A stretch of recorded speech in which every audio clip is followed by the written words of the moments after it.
નમસ્કાર, આપ જોઈ રહ્યા છો સ્પાર્ક ટુડે ન્યૂઝ। સેલવાસ નગરપાલિકા વિસ્તારમાં હાલમાં ઝંડા ચોક વિસ્તારમાં વન વિભાગ દ્વારા રસ્તાની આજુબાજુના ઘટાદાર ઝાડો કાપવાની કામગીરી ચાલી રહી છે। વરસાદી પાણીના નિકાલ માટેની ગટરનું કામ કરવાને કારણે આ ઝાડોનું નિકંદન કાઢવામાં આવી રહ્યું છે। વિકાસના નામે આ વિશાળ વૃક્ષનો નાશ કરવામાં આવી રહ્યો છે, જેને કોઈએ રોકવાની પણ કોશિશ ન કરી। ક્લીન સિલવાસા ગ્રીન સિલવાસાના નારાએ બદલવાની જરૂર છે।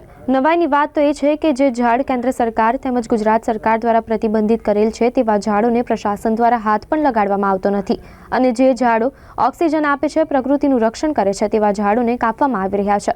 કોંગ્રેસ નેતા પ્રભુ ટોકિયાએ હાલમાં ચાલી રહેલા વિકાસના નામે ઝાડો કાપવામાં આવી રહ્યા છે એનો વિરોધ વ્યક્ત કર્યો।